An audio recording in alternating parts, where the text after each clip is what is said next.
నమస్కారం N9 news కి స్వాగతం. హెడ్లైన్ చూద్దాం.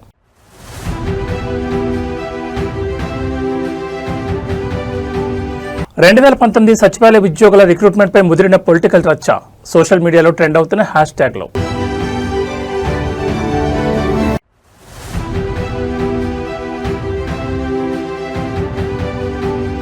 నారా లోకేష్ ధృతరాష్ట్రునిలా ఎందుకు మౌనంగా ఉన్నారు? పల్నాడు టీడీపీలో రేగిన అంతర్గత జ్వాలలు, సోషల్ మీడియా వేదికగా అధిష్టానంపై క్యాడర్ తిరుగుబాటు.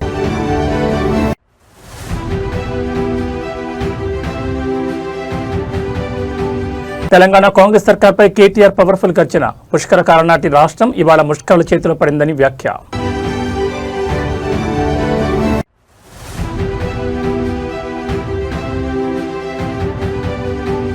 సింగరేణి కార్మిక ఇండ్లలో ఉద్యోగాల పండగ. ఒకేసారి 335 మందికి కారుణ్య నియామక పత్రాలు అందజేసిన ప్రజాప్రభుత్వం. ఆంధ్రప్రదేశ్లో గత వైఎస్ఆర్సీపీ ప్రభుత్వ హయాంలో జరిగిన సచివాలయ ఉద్యోగాల నియామక ప్రక్రియపై సరికొత్త వివాదం చెలరేగింది. 2019లో చేపట్టిన 1,00,000కు పైగా గ్రామ వార్డు సచివాలయ ఉద్యోగాల భర్తీలో ఎలాంటి అవినీతి అక్రమాలు జరగలేదని, అంతా సక్రమంగానే జరిగిందని మాజీ సీఎం వైఎస్ జగన్మోహన్ రెడ్డి చెప్పుకుంటున్న మాటలపై కూటమి శ్రేణులు తీవ్రస్థాయిలో మండిపడుతున్నాయి. నాడు జరిగిన వ్యవస్థీకృత కుంభకోణంపై వస్తున్న ప్రశ్నలకు జగన్ తక్షణమే సమాధానం చెప్పాలంటూ సోషల్ మీడియా వేదికగా విమర్శల దాడిని పీక్స్కు చేర్చారు. 2019 సచివాలయ పరీక్షల సమయంలో క్వశ్చన్ పేపర్ లీక్ అయ్యాయని, ఒకే సామాజిక వర్గానికి మరియు వైఎస్ఆర్సీపీ అనుచరులకే పెద్దపీట వేసేలా మార్కుల కేటాయింపు జరిగిందంటూ నాడు పెద్ద ఎత్తున నిరసనలు వ్యక్తమైన విషయాన్ని కూటమి నేతలు గుర్తు చేస్తున్నారు. ఇంతటి వ్యవస్థీకృత కుంభకోణాన్ని దాచిపెట్టి అంతా పారదర్శకంగా జరిగిందని, జగన్మోహన్ రెడ్డి డబ్బా కొట్టుకోవడం, ప్రజలను నిజాయితీగా చదివిన నిరుద్యోగులను వంచడమేనని ధ్వజమెత్తున్నారు. అర్హత లేని వారికి కేవలం తాడేపల్లి ప్యాలెస్ సిఫార్సుల ద్వారా వచ్చిన వారికే ఉద్యోగాలు కట్టబెట్టారని, ఈ మొత్తం వ్యవహారంపై వస్తున్న ప్రశ్నలకు వైఎస్ఆర్సీపీ అధినేత సమాధానం చెప్పి తీరాలని డిమాండ్ చేస్తున్నారు. సోషల్ మీడియాలో నెట్ ఛానల్ సైతం నాటి పరీక్షల ఫలితాల్లో జరిగిన లోపాలను స్క్రీన్ షాట్లతో సహా షేర్ చేస్తూ ట్రోల్ చేస్తున్నారు. ఒకవైపు సచివాలయ వ్యవస్థపై వైఎస్ఆర్సీపీ రక్షణగా మాట్లాడుతుంటే, మరోవైపు 2019 నాటి భర్తీ ప్రక్రియలోని లోపాలను కూటమి ప్రభుత్వం క్షుణ్ణంగా పరిశీలిస్తోంది. మరి ఈ వ్యవస్థీకృత కుంభకోణం ఆరోపణలపై వైఎస్ఆర్సీపీ నేతలు ఎలాంటి వివరణ ఇస్తారో చూడాలి. జగన్మోహన్ గారు జి అనితమ్మ, అనితారెడ్డి, ఈ పేరు గుర్తుందా మీకు? బహుశా మీరు మర్చిపోయింటారేమో లేండి. ఏపీపీఎస్సీలో మీరు పెట్టిన దీంట్లో మీరు ఎగ్జామ్ పెట్టారు కదా 2019 సెప్టెంబర్లో.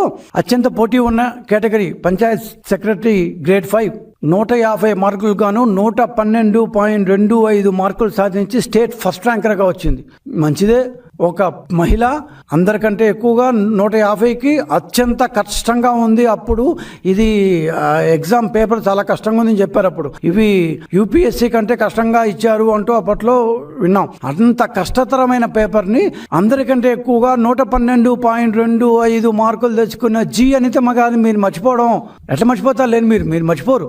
112.25 ఏ కోచింగ్ సెంటర్ పోయిందో, ఎక్కడ చదువుకుందో, ఢిల్లీ పోయి ఏమైనా కోచింగ్ తీసుకుందో అని మేము కూడా అనుకున్నాం. బహుశా ఇంత బాగా చదివింది కదా ఈ అమ్మాయి, నిజంగా గ్రేట్, చాలా సంతోషించాను కూడా. ఒక మహిళగా అందరినీ ఓడించింది, సూపర్ అనుకున్నాం. కానీ ఆవిడ ఏపీపీఎస్సీలోనే ఉద్యోగం చేస్తున్నారు. ఏ సంస్థ అయితే ఎగ్జామ్ పెడుతోందో, ఏపీపీఎస్సీ ఎగ్జామ్ పెడుతుంటే ఆ సంస్థలోనే అప్పటికి 8 సంవత్సరాలుగా జూనియర్ అసిస్టెంట్ కమ్ ఎగ్జామ్ సెక్షన్లో కంప్యూటర్ టైపిస్ట్గా 8 సంవత్సరాలుగా పనిచేస్తారు. ఏం మాట్లాడతారయ్యా మీరు? అసలు మాట్లాడే ముందు ఆలోచించుకోరా?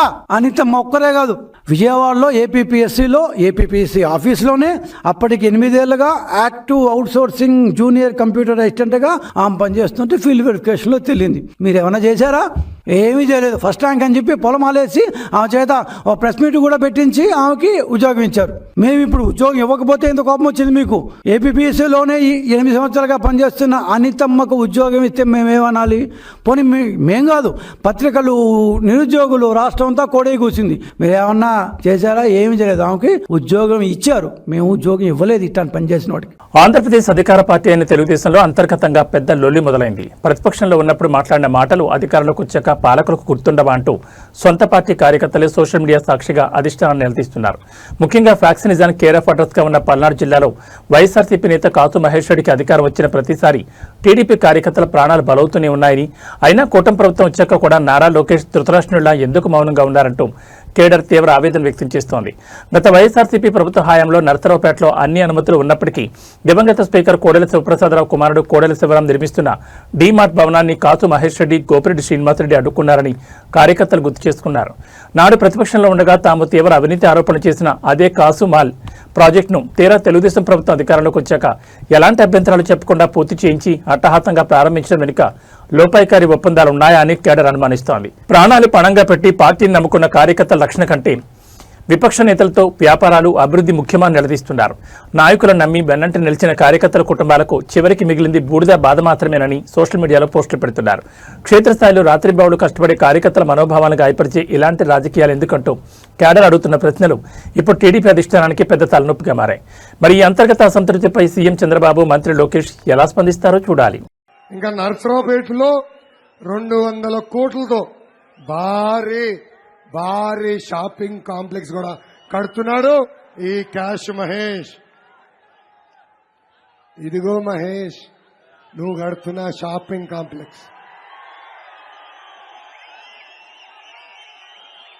బ్రదర్ జూమ్ చేయి, క్యాష్ మహేష్కి కనపడాలి. ఇది చూడండి, మీ సొమ్ముతో ఎలాంటి కాంప్లెక్స్ కడుతున్నాడో. ఇంతేకాదు 500 కోట్ల రూపాయలతో తెలంగాణ కాంగ్రెస్ ప్రభుత్వంపై బీఆర్ఎస్ వర్కింగ్ ప్రెసిడెంట్ కేటీఆర్ సరికొత్త విమర్శనాస్త్రాలు సంధించారు. తెలంగాణ రాష్ట్రం ఏర్పడి పుష్కర కాలం దాటిన తర్వాత ఇవాళ మన రాష్ట్రం ముష్కర్ల చేతిలో పడిందంటూ ఆయన తీవ్ర ఆవేదన వ్యక్తం చేశారు. రాజకీయంలో అధికారం అనేది ఎవరికీ శాశ్వతం కాదని, అధికారంలో ఉన్నప్పుడు ప్రజల కోసం మంచి పనులు చేయాలని కోరుకుంటామని ప్రస్తుత పాలకులకు హితవు పలికారు. రాజన్న సిరిసిల్ల నియోజకవర్గ పరిధిలో జరిగిన ఒక ముఖ్యమైన సమావేశంలో కేటీఆర్ మాట్లాడారు. మన సిరిసిల్ల ప్రాంతం కేవలం ఒక ఆర్డినరీ నియోజకవర్గం కాదని, అది కార్మికులు, కర్షకులు మరియు ధార్మికతతో వెలసిల్లే పవిత్ర క్షేత్రమని ఆయన కొనియాడారు. ఒకప్పుడు తీవ్ర వెనుకబడితనంతో ఉన్న సిరిసిల్ల మెట్ట ప్రాంతం స్వరాష్ట్రంలో కేసీఆర్ 10 ఏళ్ల సువర్ణ పాలనలో ఊహించని విధంగా ఎంతో అభివృద్ధి చెందిందని గుర్తు చేశారు. నాడు నేత కార్మికులకు చేతి నిండా పని కల్పించి సాగునీరు అందించి సిరిసిల్ల రూపురేఖలు మార్చామని స్పష్టం చేశారు. అధికారం చేతిలో ఉంది కదా అని అహంకారంతో వ్యవహరిస్తే ప్రజలు చూస్తూ ఊరుకోరని, కుర్చీ ఎవరికీ శాశ్వతం కాదని, ఇప్పటికైనా కాంగ్రెస్ పాలకులు అప్రమత్తమై ప్రజలకు మంచి పనులు చేయడంపై దృష్టి పెట్టాలని కేటీఆర్ పవర్ఫుల్ కౌంటర్ ఇచ్చారు. తెలంగాణ ఇచ్చిన పుష్కర కాలం నాటి ప్రగతిని కాంగ్రెస్ ప్రభుత్వం రివర్స్ చేస్తోందంటూ కేటీఆర్ చేసిన వ్యాఖ్యలు ఇప్పుడు సోషల్ మీడియాలో విపరీతంగా ట్రెండ్ అవుతున్నాయి. మరి కేటీఆర్ ఈ ముష్కరల పాలన కౌంటర్పై కాంగ్రెస్ నేతలు ఎలా స్పందిస్తారో చూడాలి. ఇవాళ రాష్ట్రం పుష్కర కాలం దాటిన తర్వాత ముష్కరుల చేతిలో పడిపోయింది రాష్ట్రం. ముష్కరులు అంటే తెలుసు కదా మీకు, ఇక మన భాషలో చెప్పంటే లంగల్ దొంగల చేతిలో పడ్డది ఇవాళ రాష్ట్రం. నేనేదో రేవంత్ రెడ్డి గారి మీద కోపంతోనో, ఆయన మీద ఈర్ష్యతోనో, అసూయతోనో నేను మాట్లాడతలేను, బాధతో మాట్లాడుతున్నా. అధికారం ఎవరికీ శాశ్వతం కాదు. ఎవరమైనా సరే, ఎంత గొప్ప వాళ్ళమైనా సరే, ఈ దేశంలో ఇందిరాగాంధీ గారు ఓడిపోయిన ఒక దశలో, ఎన్టీ రామారావు గారు ఓడిపోయినారు. మనం వారికంటే గొప్ప వాళ్ళమేం కాదు, ఎప్పుడో ఒకప్పుడు దిగిపోవాల్సిందే. కానీ అధికారం నుంచి మనం తప్పుకున్న తర్వాత ప్రజలు ఆశించేది, మనం కూడా ఆశించేది ఏంటంటే మనకంటే మన తర్వాత చుట్టోడు మంచిగా పని చేయాలని కోరుకుంటాం. ఎట్లయితే మన జీవితంలో మన పిల్లలు మనకంటే బాగుండాలి, మన పిల్లలు మనకంటే ఉన్నతంగా చదవాలి, ఉన్నతంగా బతకాలని కోరుకుంటామో, అట్లే మనం కష్టపడి తెచ్చిన రాష్ట్రం ఇది. ఇదేదో ఆటోమేటిక్గా వచ్చిన రాష్ట్రం కాదు, అగాధం వచ్చి పడ్డ రాష్ట్రం కాదు. కష్టపడి 100,000 మంది చచ్చిపోతే ఇవ్వక తప్పని అనివార్యత, ఇవ్వకపోతే మెడ మీద కత్తి పెట్టి ఇవ్వకపోతే ఈపు చింతపండు అవుతుందని చెప్పి బెదిరిస్తే అట్లా వచ్చిన రాష్ట్రం తప్ప ఆషామాషిగా వచ్చిన రాష్ట్రం కాదు. అందుకే ఈ రాష్ట్రంలో మరి తప్పులు జరిగినా, బాధపడ్డా, ప్రజలు కష్టపడ్డా, అందరికంటే ఎక్కువ దుఃఖపడేది, అందరికంటే ఎక్కువ బాధపడేది ఎవరి గుండె అంటే మన నాయకుడు కేసీఆర్ గారి గుండె. ఇవాళ ఆయన తల్లడిల్లిపోతూ ఉన్నాడు. అధికారం లేక కాదు, అధికారం ఏముంది, ఆయన చేసిన పదవి అదేం కొత్తది కాదు. మళ్ళా గెలిస్తే మళ్ళా గదే పాత పదవి వస్తుంది కేసీఆర్ గారికి, కొత్తదేం కాదు. 10 ఏళ్ళు ముఖ్యమంత్రిగా పనిచేసినారు కేసీఆర్ గారు. కానీ ముఖ్యమంత్రిగా అంటే ఆయన ఏదో దాన్ని ఆషామాషిగా చేయలేదు, ఒక తపస్సులాగా చేసిండు. ఇవాళ మన సిరిసిల్ల ప్రాంతమే ఒక గొప్ప ఉదాహరణ. మనది కార్మిక, కర్షక, ధార్మిక క్షేత్రం మన రాజన్న సిరిసిల్ల జిల్లా. రాజరాజేశ్వర స్వామి దేవాలయం ఉంటుంది వేములవాడలో. మొత్తం ఈ ప్రాంతం అంతా కూడా మెట్ట ప్రాంతం, నీళ్లు లేని ప్రాంతం, నీళ్లు ఉండి కూడా వాడుకోలేని ప్రాంతం. అప్పుడెప్పుడో నిజాం నవాబు కట్టిన అప్పర్ మానేరు తర్వాత ఒక్క ప్రాజెక్టు లేదు, ఒక్క చెరువును బాగు చేసింది లేదు, కనీసం ఈ ప్రాంత రైతాంగాన్ని పట్టించుకున్న పరిస్థితి లేదు. నక్సలిజం, శాంతి భద్రతల సమస్యలు, నేత కార్మికుల ఆత్మహత్యలు అల్లాడిపోయిన ప్రాంతం సిరిసిల్ల. అట్లాంటి రాజన్న సిరిసిల్ల 10 ఏళ్లలో ఎక్కడి నుంచి ఎక్కడికి వచ్చిందో ఒక్కసారి యాద్ చేసుకోమని చెప్పి నేను కోరుతా ఉన్నా. కేసీఆర్ నాయకత్వంలో ఎక్కడి నుంచి ఎక్కడికి వచ్చినాం. ఒక తాలూకా కేంద్రమైన సిరిసిల్ల జిల్లా కేంద్రం అయ్యింది. విద్యాలయాలకు ఆలవాలంగా మారింది. ఒక వ్యవసాయ కళాశాల, వ్యవసాయ పాలిటెక్నిక్ కళాశాల, ఒక ఇంజనీరింగ్ కళాశాల, ఒక మెడికల్ కళాశాల, ఒక నర్సింగ్ కళాశాల, డిగ్రీ కాలేజీలు, జూనియర్ కాలేజీలు అయితే లెక్కనే లేదు. అన్నీ తెచ్చుకున్నాం. అట్లాగే మన పట్టణాన్ని బాగు చేసుకున్నాం. నేతన్నల బతుకులు బాగు చేసుకున్నాం. తెలంగాణ ఆర్థిక ప్రగతి చక్రం సింగరేణి కార్మికుల ఇంట్లో ఇవాళ ఉద్యోగాల పండగ నెలకొంది. తమకు న్యాయం జరుగుతుందని ఎన్నో ఆశలతో ఎదురుచూస్తున్న సింగరేణి కార్మిక కుటుంబాలకు రేవంత్ రెడ్డి నేతృత్వంలోని ప్రజాప్రభుత్వం అద్భుతమైన తీపి కబురు అందించింది. ఒకేసారి ఏకంగా 335 మంది కార్మిక బిడ్డలకు కారుణ్య నియామక పత్రాలను ప్రభుత్వం అధికారికంగా అందజేసింది. ఈ సందర్భంగా నియామక పత్రాలు అందుకున్న కార్మికులకు, వారి కుటుంబ సభ్యులకు ప్రభుత్వం హృదయపూర్వక శుభాకాంక్షలు తెలిపింది. ఇదే వేదికపై నుంచి నాడు తెలంగాణ ఉద్యమంలో సింగరేణి చేసిన పోరాటాలను గుర్తు చేస్తూనే గత 10 ఏళ్ల బీఆర్ఎస్ పాలనపై మరియు కేంద్ర మంత్రి కిషన్ రెడ్డి తీరుపై కాంగ్రెస్ నేతలు ధ్వజమెత్తారు. తెలంగాణ ప్రత్యేక రాష్ట్ర ఏర్పాటులో సింగరేణి కార్మికుల పాత్ర మరవలేందని కాంగ్రెస్ నేతలు కొనియాడారు. నాడు ఆర్టీసీ బస్కా పయానై చలాగా అంటూ రవాణా రంగాన్ని స్తంభింప చేసి సింగరేణి కార్మికులు సకల జనుల సమ్మెకు దిగితే దేశవ్యాప్తంగా బొగ్గు కొరత ఏర్పడి యావత్ దక్షిణ భారతదేశానికే విద్యుత్ ఆగిపోయే పరిస్థితి వచ్చిందని గుర్తు చేశారు.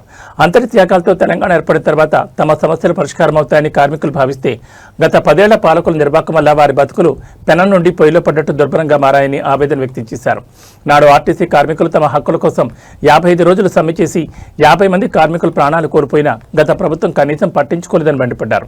కానీ నేడు అధికారంలో ఉన్న ప్రజాప్రభుత్వం అటు ఆర్టీసీ సమస్యలు పరిష్కరిస్తూ ఇటు సింగరేణి కార్మికులకు అండగా నిలుస్తోందని స్పష్టం చేశారు. అలాగే గత 10 ఏళ్లుగా సింగరేణిలో జరిగిన అన్యాయాలు, అవినీతిపై కేంద్ర మంత్రి కిషన్ రెడ్డి ఎన్నాళ్ళు ఎందుకు నోరు విప్పలేదు, ఎందుకు విచారణ కోరలేదని నిలదీశారు.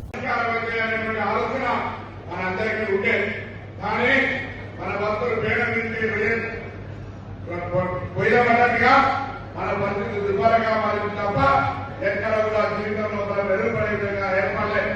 సింగరేణి సంబంధించి ఇప్పుడు చెప్తారని ప్రత్యేకించి సింగరేణి ప్రాంత శాసనసభ్యుడిగా ఏ విధంగా సింగరేణి 10 సంవత్సరాలుగా అన్యాయం జరిగిందని చెప్పే పరిస్థితి జరుగుతోంది.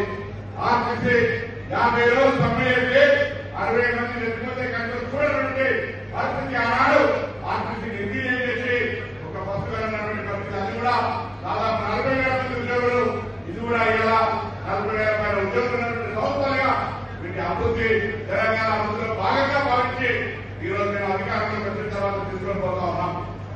తప్పకుండా సింగరేణి కార్మికుల సంక్షేమం మొన్ననే ఇప్పుడు ముఖ్యమంత్రి నాయకత్వంలో ఆర్టీసీకి సంబంధించి అనేకమైనటువంటి ఆ కార్మిక వర్గాన్ని మేలు కలిగేటువంటి అంశాలను నిర్ణయం తీసుకున్నాం.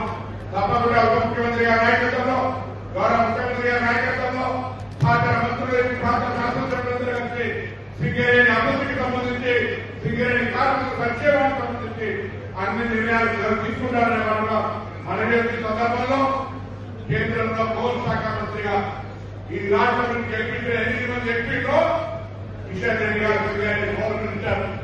ఇవాళ తెలంగాణ ప్రభుత్వానికి ఒక లేఖ రాస్తా ఉన్నాడు.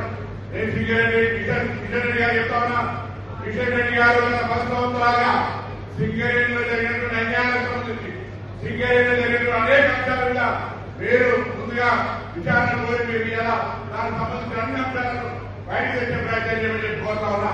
మా ప్రభుత్వం పారదర్శకంగా తప్పకుండా ఎక్కడ కూడా పొరపాటు జరగకుండా ఒక ప్రజాపాలన ప్రభుత్వంగా ప్రజల సంక్షేమము ఈరోజు అనేక కార్యక్రమాలు తీసుకొని ముందుకు పోతా ఉన్నాం. హరీష్ రావు గారు ఈ ప్రాంతానికి సంబంధించి మరి రాష్ట్రంలో అనేకంగా మరి వాళ్ళ ప్రభుత్వం ఉన్నారు.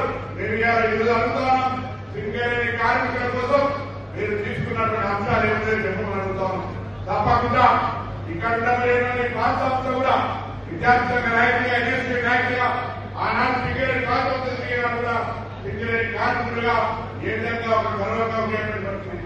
ఇవాళ తప్పకుండా అటువంటి పరిస్థితి మళ్ళీ రావడానికి ఈ ప్రభుత్వం సింగరేణి కార్మికులకు సంబంధించిన అన్ని సమస్యలు పరిష్కరిస్తుంది, మీ పక్షాన ఉంటుంది, మీ ఆకాంక్షలకు అనుగుణంగా పనిచేస్తుంది. ఈ పనిచేసే సందర్భంలో కేంద్ర ప్రభుత్వం నుంచి ఆనాడు వెంకటస్వామి గారు ఏం చేయాలంటే సింగరేణికి అండగా ఉన్నారు.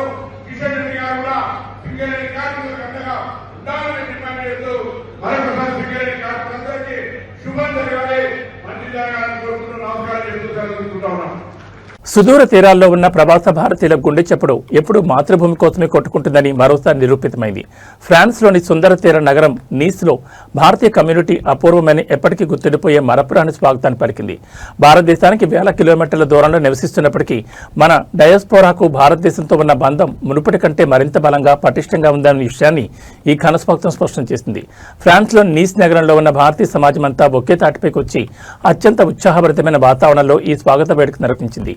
త్రివర్ణ పతాకాలు చేతబూని సాంప్రదాయ దుస్తులు ధరించి భారత్ మాతాకి జై నినాదాలతో నీస్ నగర వీధులను మారుమోగించారు. తాము భౌతికంగా భారతదేశానికి దూరంగా ఉన్నప్పటికీ తమ సంస్కృతి సంప్రదాయాలు మాత్రం దేశం పట్ల ఉన్న భక్తి తమ రక్తంలోనే ప్రవహిస్తోందని అక్కడి ప్రవాసులు సగర్వంగా చాటారు. సాంప్రదాయ డోలు వాయిద్యాలు, జానపద నృత్యాలతో ఫ్రాన్స్ గడ్డపై మినీ ఇండియన్ తలపించేలా ఈ అద్భుతమైన స్వాగత సత్కారాల కార్యక్రమం సాగింది. ఈ అపూర్వ స్పందన మరియు ఆత్మీయత అంతర్జాతీయ వేదికలపై భారతదేశానికి మరియు భారతీయ డయాస్పోరాకు ఉన్న బలమైన సమన్వయాన్ని, పెరుగుతున్న గౌరవాన్ని ప్రతిబింబిస్తోంది. భౌగోళిక సరిహద్దులు ఎన్ని ఉన్నా భారతీయుల మధ్య ఉండే భావోద్వేగ బంధాన్ని ఏ శక్తి విడదీయలేదని నీస్ నగరంలో జరిగిన ఈ ఘటన నిదర్శనం.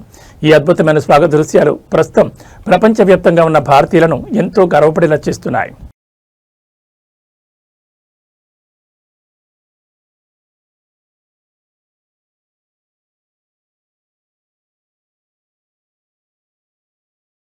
ఆంధ్రప్రదేశ్ వ్యవసాయ రంగంలో పండ్లు రారాజైన మామిడిని పండించిన అన్నదాతల పరిస్థితి ఇవాళ అత్యంత దయనీయంగా మారింది.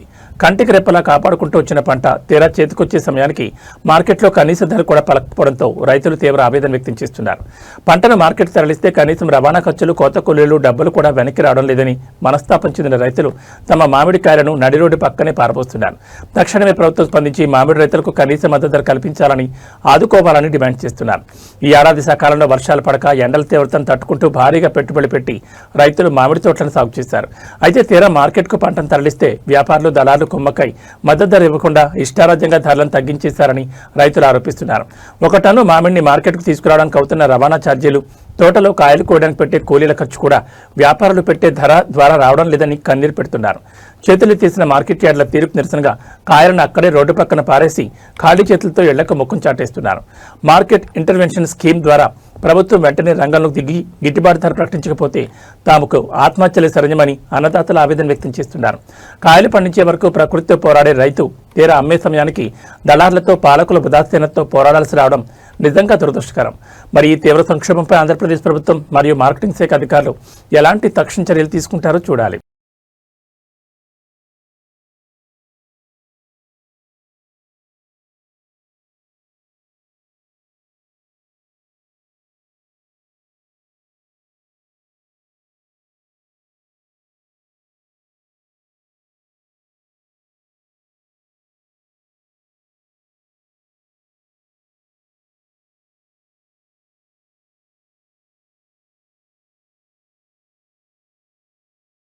ఆంధ్రప్రదేశ్ అధికార పార్టీ తెలుగుదేశంలో పల్నాడు వేదికగా మరో షాకింగ్ అంతర్గత విభేదం రచ్చకెక్కింది. మంత్రి నారా లోకేష్ ఆఫీస్ పేరుతో సొంత పార్టీ నేతలపైనే తప్పుడు కేసులు బనాయిస్తున్నారంటూ నరసరావుపేటలో టీడీపీ సీనియర్ నాయకుడు పులిమి రామిరెడ్డి నడి రోడ్డుపై ధర్నా దిగారు. నరసరావుపేట రూరల్ పోలీస్ స్టేషన్ కూర్చుని ఆయన చేసిన ఆరోపణలు ఇప్పుడు సోషల్ మీడియాలో ప్రకంపనలు సృష్టిస్తున్నాయి. అసలు మేము అధికార పార్టీలో ఉన్నామో లేదో అర్థం కావడం లేదని, పోలీసులు తమ ఫిర్యాదులు కూడా తీసుకోవడం లేదని రామిరెడ్డి ఆవేదన వ్యక్తం చేస్తున్నారు. నరసరావుపేట రూరల్ పరిధిలో స్థానిక ప్రజల కోసం రోడ్డు సమస్యను పరిష్కరించడానికి పులిమి రామిరెడ్డి మరియు వారి అనుచరులు కృషి చేస్తున్నారు. అయితే ఆ రోడ్డు నిర్మాణానికి ఒక వ్యక్తి అభ్యంతరం తెలపడంతో వివాదం మొదలైంది.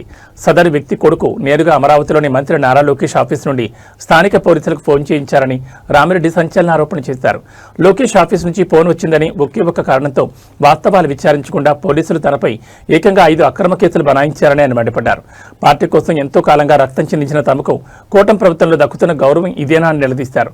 తాము బాధితులుగా మారి పోలీసులకు ఫిర్యాదిస్తుంటే కనీసం రిసీవ్ చేసుకోవడానికి కూడా రూరల్ పోలీసులు నిరాకరిస్తున్నారని, సొంత ప్రభుత్వంలోనే తమకు న్యాయం జరగట్లేదని స్టేషన్ ముందే భీష్మించి కూర్చున్నారు. నరసరావుపేటలో సొంత పార్టీ నేతలే పోలీస్ స్టేషన్ ముందు ధర్నాలు దిగడం, అది నేరుగా నారా లోకేష్ ఆఫీస్ వ్యవహారాన్ని నడి రోడ్డుపైకి తేవడం ఇప్పుడు పల్నాడు జిల్లా తెలుగుదేశంలో తీవ్ర చర్చనీయాంశంగా మారింది. ఈ వివాదంపై మంత్రి లోకేష్ కార్యాలయం ఎలాంటి వివరణ ఇస్తుందో చూడాలి.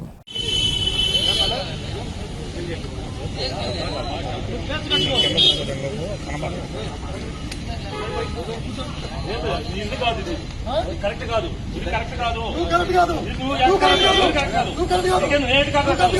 నువ్వు గొడవలు పోతే కరెక్ట్ కాదు. మేము అత్యాసం లేదు, ఏం చేయాలో లేవా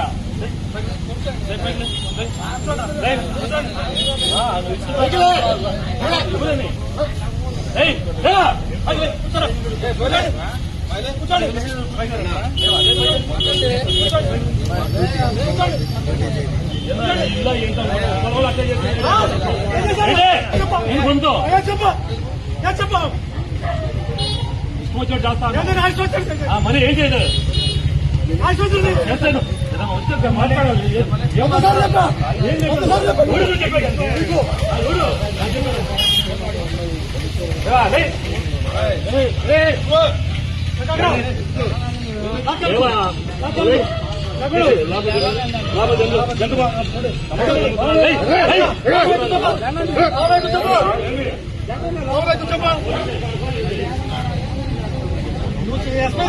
ఎస్ఐ లాగుంటే మేము కూడా పోలీసులాగా గౌరవిస్తాం.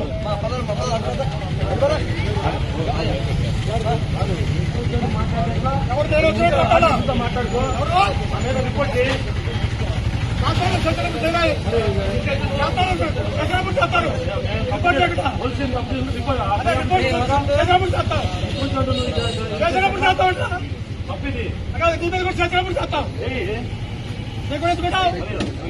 ఇబ్బంది ఉంటే నువ్వు పై ఆఫీసు గడికి వందల పోయావు. ఎక్కడ తిరగబాటు ఇక్కడికి వచ్చి కూర్చున్నావు.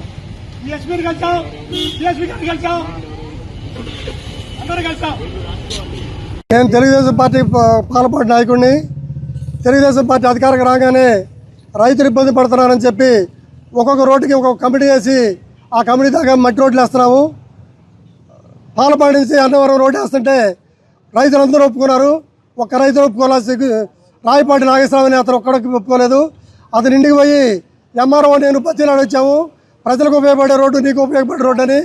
అతని కొడుకు లోకేష్ గారి ఆఫీసులో తిరుగుతున్నాడు. ఇప్పుడు ఆ లోకేష్ గారి ఆఫీసు నుంచి మరి అధికారులు బతిలాడో మరి ఏం చెబుతున్నాడో తెలియదు. కలెక్టర్కో ఎస్పీకో లేకుంటే డిఎస్పీకో ఎస్ఐకో ఫోన్ చేయగానే లోకేష్ ఆఫీస్ నుంచి ఫోన్ వచ్చిందని ఇప్పుడు ఈ 6 నెలల్లో నా మీద 5 కేసులు కట్టారు. ఈరోజు కూడా మేము ఇచ్చిన రిపోర్ట్లు తీసుకోవట్లా. మరి మేము అధికార పార్టీలో ఉన్నామో అధికార పార్టీలో ఏమో తెలియట్లా. అందుకని అడగడానికి వస్తే పోలీసులు నిర్లక్ష్యంగా సమాధానం చెబుతున్నారు. నీకు చెప్పాల్సిన అవసరం లేదంటున్నారు. మరి అందుకని మేము ఇది ప్రజలకైనా తెలియజేస్తాము. మేము చేసే వాస్తవ పరిస్థితుల్ని మరి ప్రెస్ కూడా వచ్చి ఏం చేశారు పాలపాట్లో, అసలు ఏం జరిగింది తెలుసుకోవాల్సిందే కోరుతున్నాము. ప్రజలకు కూడా తెలియాలని చెప్పి నేను పోలీస్ స్టేషన్ ముందు కూర్చున్నా.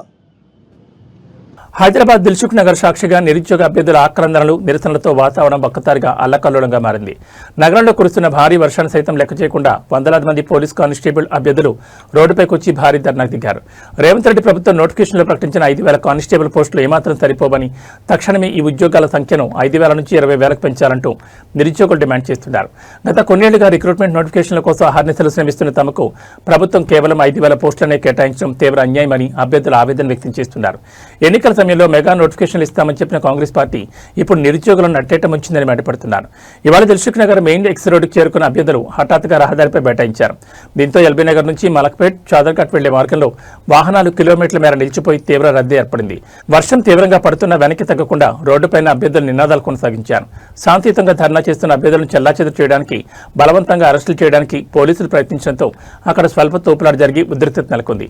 నిరుద్యోగుల ఆందోళన నేపథ్యంలో దిల్సుఖ్ నగర్ వ్యాప్తంగా అదనపు పోలీసు బలగాలను మోహరించారు. తమ డిమాండ్పై ముఖ్యమంత్రి రేవంత్ రెడ్డి తక్షణమే స్పందించి పోస్టుల సంఖ్యను పెంచే జీవో విడుదల చేయాలని, లేదంటే రాష్ట్ర వ్యాప్తంగా ఉద్యమాన్ని ఉధృతం చేస్తామని అభ్యర్థులు హెచ్చరించారు.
ఇదే విధంగా మా ఉద్యమాన్ని ఎక్కడికక్కడ పోలీసులు రణివేస్తున్నారు.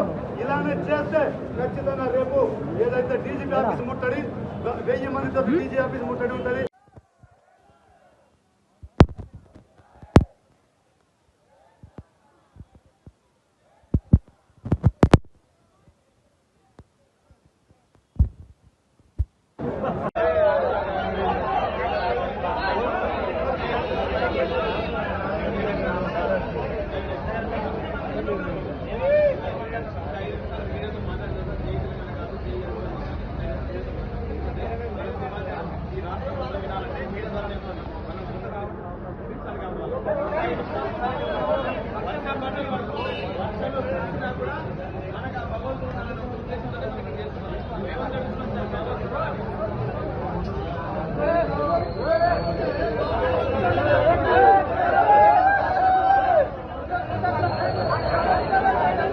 సింగరేణి బొగ్గు గనుల సాక్షిగా కాంగ్రెస్ ప్రభుత్వం వర్సెస్ బీఆర్ఎస్ మధ్య కార్మిక పోరు పీక్స్ చేరింది. సింగరేణి కార్మికులు న్యాయమైన సమస్యను పరిష్కరించాలంటూ ఇవాళ సింగరేణి జీఎం కార్యాలయాన్ని బీఆర్ఎస్ టీబీజీకేఎస్ నాయకులు భారీ ఎత్తున ముట్టడించారు. ఈ సందర్భంగా కాంగ్రెస్ ప్రభుత్వ వైఖరిపై బీఆర్ఎస్ రాష్ట్ర నాయకులు కౌశిక్ హరి తీవ్రస్థాయిలో విరుచుకుపడ్డారు. కాంగ్రెస్ సర్కారు ఎన్ని అడ్డంకులు సృష్టించినా, ఎన్ని అక్రమ అరెస్టులకు పాల్పడినా సింగరేణి బిడ్డల హక్కుల కోసం బీఆర్ఎస్ వెనకడుగు వేయదని స్పష్టం చేశారు. తెలంగాణ మలిదశ ఉద్యమంలో సింగరేణి కార్మికులు చేసిన సమ్మెలు, పోరాటాలు ఎంతో చారిత్రాత్మకమైనవని కౌశిక్ హరి గుర్తు చేశారు. ఆ పోరాటానికి కృతజ్ఞతగా నాడు ముఖ్యమంత్రి కేసీఆర్ ప్రత్యేకంగా మెడికల్ బోర్డును ఏర్పాటు చేసి 10 ఏళ్ల కాలంలో ఏకంగా 18,000 మంది కార్మిక బిడ్డలకు వారసత్వ ఉద్యోగాలు కల్పించారని కొనియాడారు.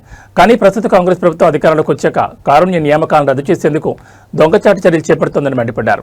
సింగరేణిలో వెంటనే మెడికల్ బోర్డు ఏర్పాటు చేయాలని, మారుపేర్ల కార్మికుల సమస్యలు పరిష్కరించి విజిలెన్స్ పెండింగ్ కేసుల వల్ల ఆగిపోయిన వారికి సత్వరమే ఉద్యోగాలు ఇవ్వాలంటే డిమాండ్ చేశారు. సింగరేణి యాజమాన్యం లోపల జరుగుతున్న అవినీతి అక్రమాలను అరికట్టకపోతే బొగ్గు గనులను స్తంభింపజేస్తామని హెచ్చరించారు. జీఎం ఆఫీస్ ముట్టడికి వచ్చిన నాయకులను పోలీసులు అక్రమంగా అరెస్ట్ చేయడాన్ని కార్మిక లోకం తీవ్రంగా ఖండిస్తోంది. కాంగ్రెస్ సర్కార్ కార్మిక విరుద్ధ విధానాలు మారుకునే వరకు తమ పోరాటం ఆగదని టీబీజీకేఎస్ స్పష్టం చేసింది.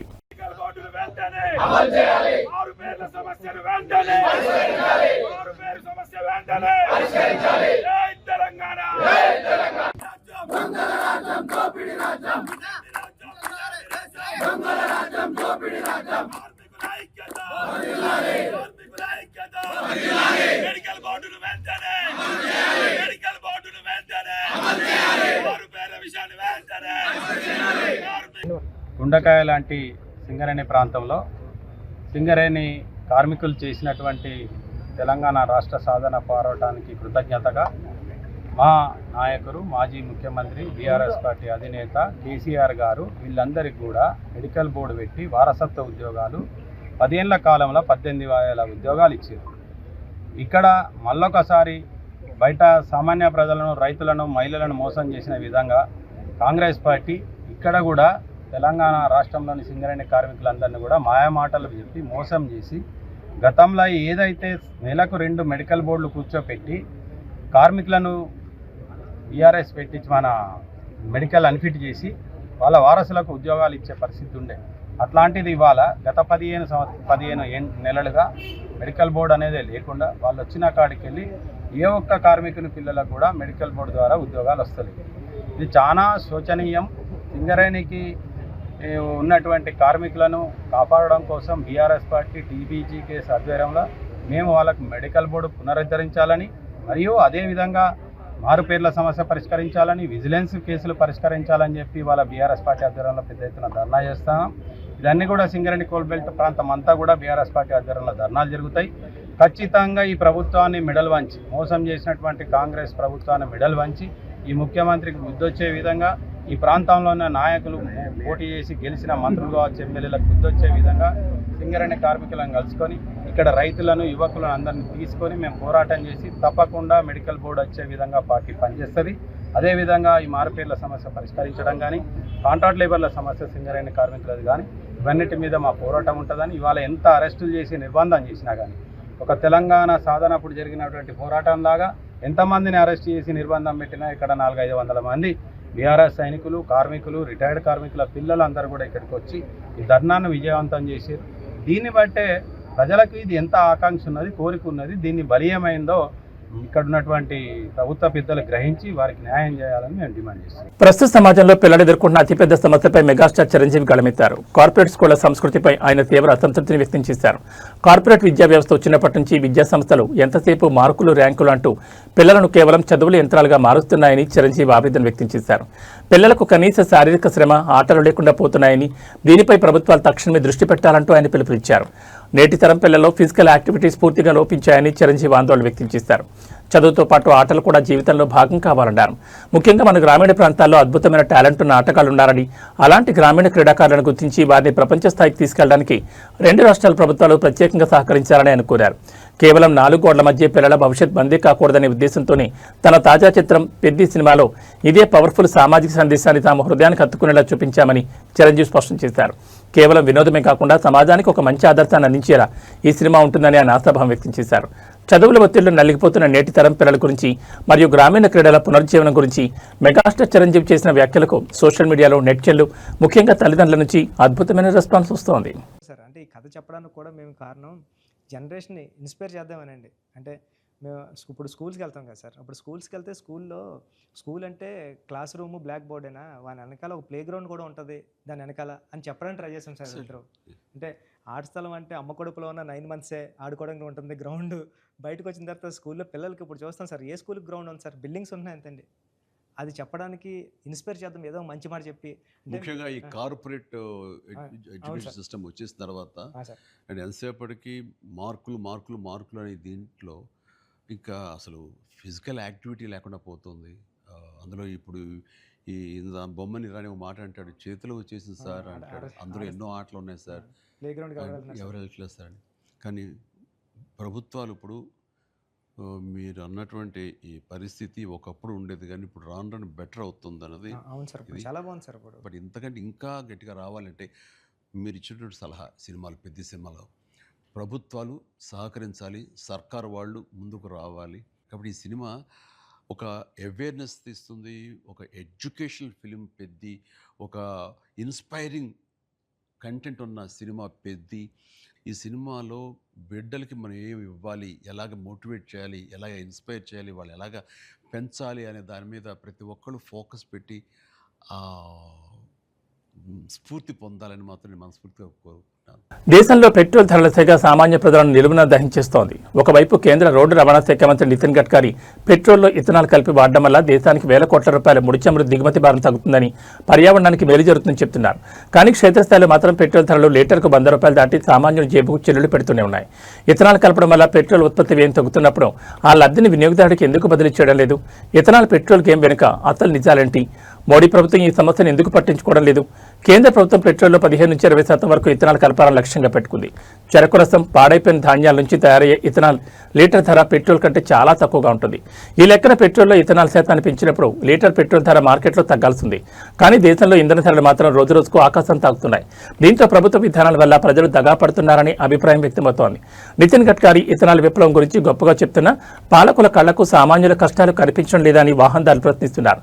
ఇథనాల్ బ్లెండింగ్ వల్ల ప్రభుత్వానికి, ఆయిల్ కంపెనీలకు వేల కోట్ల రూపాయలు ఆదా అవుతున్న సామాన్య ప్రజలపై పన్నుల భారం తగ్గించకపోవడం దారుణమంటూ సామాజిక మాధ్యమాల్లో నెట్జన్లు నిలదీస్తున్నారు.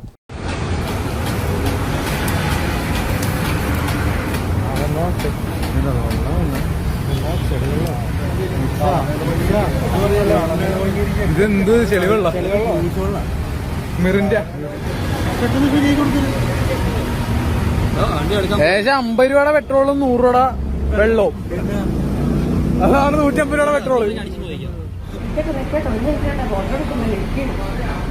ചേച്ചി നിങ്ങൾക്കത് പറയും, രാവിലെ ഇവിടെ 6 മണിക്ക് വന്നിട്ട് അവിടെ വഴി കിടക്കെ ഇത്ര നേരമായിട്ട്.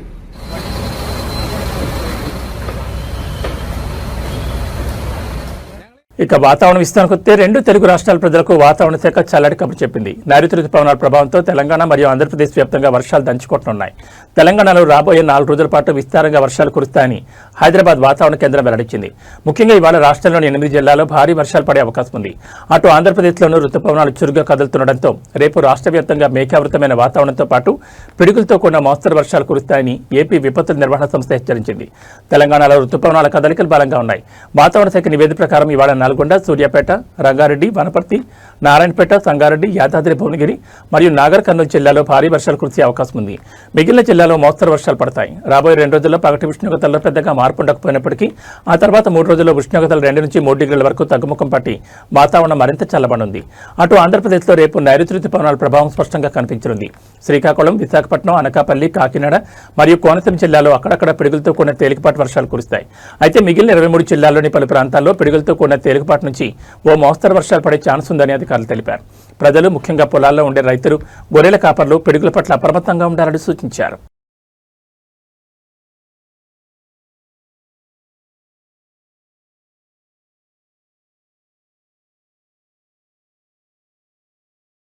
ఇవి బులెటిన్ విశేషాలు. మరో బులెటిన్లో మళ్ళీ కలుసుకుందాం. నమస్కారం.